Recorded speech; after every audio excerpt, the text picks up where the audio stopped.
कहानी की शुरुआत में हम थियो नाम के एक शैतान लड़के को देखते हैं। वो वीडियो गेम का लालच देकर अक्सर अपना होमवर्क दूसरों से करवाया करता। घर में भी सामने से नहीं पाइप पे चढ़कर खिड़की से अपने कमरे में घुसता। एक दिन थियो केला खाते हुए छत पर गया और उसने छिलका अचानक नीचे फेंका। तभी एक पोर्टल खुला और केले का छिलका हवा में गायब हो गया। थियो को जब छिलका नीचे गिरने की आवाज नहीं आई तो उसने पीछे मुड़कर देखा। वो कंफ्यूज हो गया और नीचे जाकर चेक किया कि छिलका तो नहीं है यहाँ पे। अब थियो ने अपना रोलर स्केट नीचे फेंका और फिर दोबारा से वही हुआ, वो भी हवा में गायब हो गया। अब थियो की हैरानी और बढ़ गई। उसने एक पत्थर नीचे फेंका और पत्थर भी गायब हो गया। अब वो अपने बड़े भाई ऑस्कर को इस पोर्टल के बारे में बताने गया। उन दोनों के माँ बाप नहीं थे तो अब वो अपनी दादी के साथ रहते थे। खैर इस वक्त ऑस्कर उससे बहुत नाराज था क्योंकि थियो ने उनकी माँ की लिखी हुई कुछ किताबों के पन्ने फाड़कर पेपर रॉकेट बना दिए थे। थियो ने बताने की कोशिश की कि उसे टाइम पोर्टल मिल चुका है, लेकिन ऑस्कर को लगा कि थियो उसका मजाक उड़ा रहा है। दरअसल उनकी माँ अचानक ही कहीं गायब हो गई थी। जहाँ एक तरफ थियो सोचता था कि वो किसी के साथ भाग गई,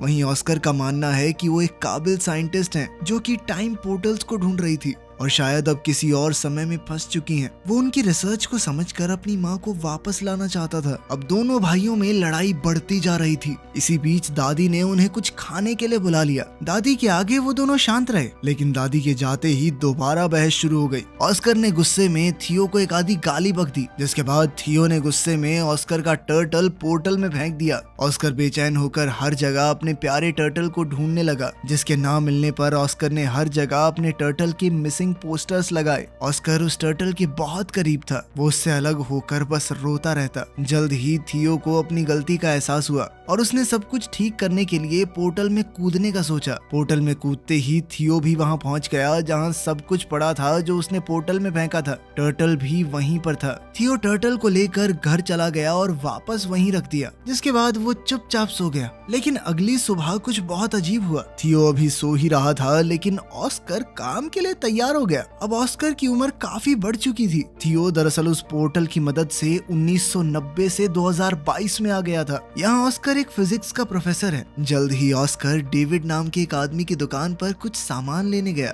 कुछ देर बाद इस दुकानदार की बेटी एलिना भी वहाँ आ गई। डेविड और एलिना काफी समय से अच्छे दोस्त हैं। डेविड बचपन से एलिना को पसंद करता था, बस कभी कह नहीं पाया। एलिना का डाइवोर्स हो चुका था और अब वो 2 बच्चों की माँ थी, लेकिन ऑस्कर के मन में अब भी उसके लिए प्यार था। एलिना ऑस्कर की यूनिवर्सिटी में ही इंग्लिश प्रोफेसर है। घर पर थियो उठा और ऑस्कर को ढूंढने लगा। उसने टर्टल को उठाया और दादी के पास गया। दादी अब काफी बूढ़ी हो चुकी थी और वो थियो को पहचान नहीं पाई। जब ऑस्कर ने थियो को देखा तो वो चौंक कर बेहोश हो गया। जब ऑस्कर को होश आया तो उसने पूछा कि क्या ये सच में तुम ही हो थियो? थियो भी कंफ्यूज हो गया। उसने ऑस्कर से पूछा कि तुम कौन हो और मेरा नाम कैसे जानते हो? ऑस्कर ने बताया कि मैं तेरा बड़ा भाई हूँ, और कौन? अब थियो ये देखकर हैरान रह गया कि तू एक दिन में इतना बड़ा कैसे हो गया बे? थोड़ी बातचीत के बाद उन्हें समझ आया कि थियो किसी तरह 2022 में पहुंच चुका है। उनकी बात उस वक्त के बारे में हुई जब ऑस्कर थियो पर गुस्सा था मॉम के नोट्स फाड़ने के लिए। थियो ने ऑस्कर को अपनी माँ की वो रेड ड्रेस वाली तस्वीर दिखाई। थियो अब परेशान होकर 1992 में वापस जाना चाहता था, क्योंकि उसे डर था कि अगर लेट हो गया तो दादी उस पर चिल्लाएगी। थियो छत पर गया ताकि वो पोर्टल में वापस कूद पाए, लेकिन जैसे ही उसने पत्थर फेंका वो गायब हुआ ही नहीं। ये वाला पोर्टल तो 2022 में बंद हो गया था। थियो परेशान हो गया कि वो पोर्टल बंद कैसे हो सकता है। इस पर ऑस्कर ने उसे समझाया कि टाइम ट्रैवल इतना सीधा नहीं है। जिस रास्ते तुम यहाँ पर आए हो जरूरी नहीं वो पोर्टल वापस भी जाता हो। अब ऑस्कर ने सोचा कि एक नया पोर्टल ढूंढना पड़ेगा ताकि 2022 से 1990 में वापस जाया जा सके। इस बारे में जानकारी इकट्ठा करते हुए ऑस्कर थियो को अपने सीनियर प्रोफेसर के पास ले गया। उसने बताया कि 2022 में साइंस और टेक्नोलॉजी ने काफी तरक्की कर ली है, लेकिन टाइम पोर्टल जैसी कोई चीज नहीं हो सकती। प्रोफेसर की बात सुनकर दोनों भाई वहाँ से वापस आ गए। थियो मॉडर्न दुनिया को देखकर काफी हैरान था। उसने ऑस्कर का फोन देखकर पूछा कि ये क्या है। ऑस्कर ने समझाया कि ये एक फोन है, लेकिन पुराने फोन्स की तरह इसमें नंबर घुमाने नहीं पड़ते, ना ही इसमें कोई तार है। ऑस्कर ने थियो को शांत करवाते हुए कहा कि अभी हमें पोर्टल को ढूंढने पर ध्यान देना चाहिए। तुम्हें 1990 में वापस जाना है कि नहीं? तभी थियो ने ऑस्कर को बताया कि मुझे हाथ से लिखी हुई एक लिस्ट मिली थी माँ के पेपर्स में, जब मैं वो रिसर्च वाले पन्ने फाड़कर रॉकेट बना रहा था। मैंने तुम्हें परेशान करने के चक्कर में वो डिक्शनरी में छुपा दी थी, हो सकता है उसमें कुछ मिल जाए। उन दोनों ने दादी से उस डिक्शनरी के बारे में पूछा तो दादी ने बताया कि उसने वो डेविड को दे दी थी। अगले दिन वो सुबह उठे तो ऑस्कर ने बताया कि वो डेविड से मिलने जा रहा है और थियो को चुपचाप घर पर रहने को कहा कि कहीं जाइयो मत। लेकिन थियो चुपचाप घर से बाहर निकलकर एक बड़े से मॉल में पहुंचा। मॉल में गैजेट्स को देखकर थियो एकदम हैरान हो गया। खास तौर पर उसने वीआर हेडसेट को इस्तेमाल करते हुए गलती से उसे तोड़ दिया। फिर ऑस्कर को वहां बुलाया गया जिसे सारे नुकसान की भरपाई करनी पड़ी। ऑस्कर ने थियो को बात न सुनने के लिए डांटा और फिर वो दोनों डेविड के डिपार्टमेंटल स्टोर में गए वो डिक्शनरी ढूंढने के लिए। डेविड ने बताया कि उसने डिक्शनरी घर पर रखी है। तभी वहाँ एलिना आई। थियो बहुत हैरान है कि एलिना बड़ी होकर इतनी खूबसूरत कैसे हो गई। तभी एलिना ने पूछा कि ये बच्चा कौन है, इसे मेरा नाम कैसे पता। इस पर ऑस्कर ने झूठ कह दिया कि ये मेरे कजन का बेटा है। ऑस्कर ने किसी तरह बात बदली और फिर एलिना ने दोनों को अपने घर में बुलाया जहाँ उसका बेटा बेटी वीडियो गेम खेलने में बिजी थे। थियो इन वीडियो गेम्स को देखकर बहुत इम्प्रेस हो गया और एलिना के बेटे जेन के साथ खेलने लगा। ऑस्कर को वो लिस्ट डिक्शनरी में मिल गई तो उसने थियो से कहा कि अब घर चलने का वक्त हो गया है। लेकिन थियो को वीडियो गेम खेलने में इतना मजा आ रहा था तो एलिना ने कहा कि थोड़ी देर खेलने दो इसे, मैं इसे खुद तुम्हारे घर छोड़ने आ जाऊंगी। लेकिन खेलते हुए एलिना के बच्चों ने थियो का मजाक उड़ाना शुरू कर दिया क्योंकि उसे आज के वीडियो गेम्स का कोई आइडिया ही नहीं था। ये लोग तो टाइम भी अलेक्सा से पूछते हैं।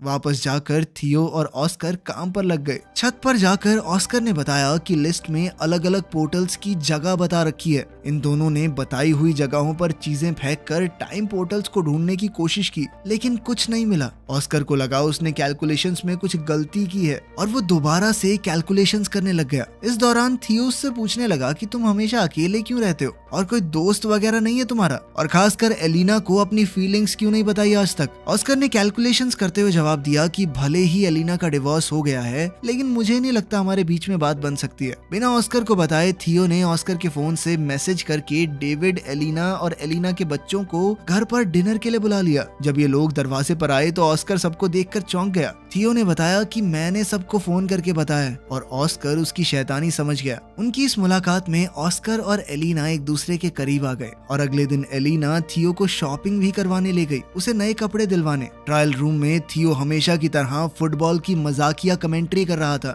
उसकी ये हरकत एलिना को याद आ गई और वो पहचान गई कि ये ऑस्कर का छोटा भाई थियो है। उसने थियो को गले लगाया और पूछा कि इतने साल गायब होने के बाद भी तुम्हारी उम्र क्यों नहीं बढ़ी। थियो ने बताया कि मैं एक टाइम पोर्टल में कूद गया था जिसकी मदद से वो सीधा 1990 से यहाँ पहुंच गया 2022 में। एलिना को विश्वास तो नहीं हो रहा था लेकिन उसके सामने जीता जागता सबूत था। एलिना ने कंफर्म करने के लिए ऑस्कर से पूछा। ऑस्कर ने पत्थर को छत से नीचे फेंका और इस बार पत्थर उछलकर ऊपर आ गया जिससे पता चला कि टाइम पोर्टल वहां है। ऑस्कर ने समझाया कि टाइम पोर्टल 3 तरह के होते हैं। पहली तरह के पोर्टल से सीधा ट्रैवल किया जा सकता है एक समय से दूसरे समय में। दूसरी जगह का पोर्टल पता नहीं आपको कहाँ ले जाकर पटक दे। और तीसरी तरह का पोर्टल बहुत खतरनाक होता है क्योंकि वहां से बाहर नहीं निकला जा सकता। थियो पहली तरह के पोर्टल का इस्तेमाल करके 2022 में पहुंचा है और अब उन्हें सही पोर्टल ढूंढना होगा जिससे थियो को वापस 1990 में भेजा जा सके। अब इन लोगों ने रोजाना रिसर्च करना शुरू कर दिया और एलिना का रोज वहां आना ऑस्कर को अच्छा लगने लगा। वो अकेले में खुशी से नाचने लगा। अब दोनों ने मिलकर सही पोर्टल ढूंढना शुरू किया। एलिना थियो को वापस 1990 में भेजकर कुछ ज्यादा खुश नहीं थी क्योंकि बीते हुए कल को बदलने से शायद उनका फ्यूचर भी बदल जाए। हो सकता है उसके बच्चे कभी पैदा ही ना हो।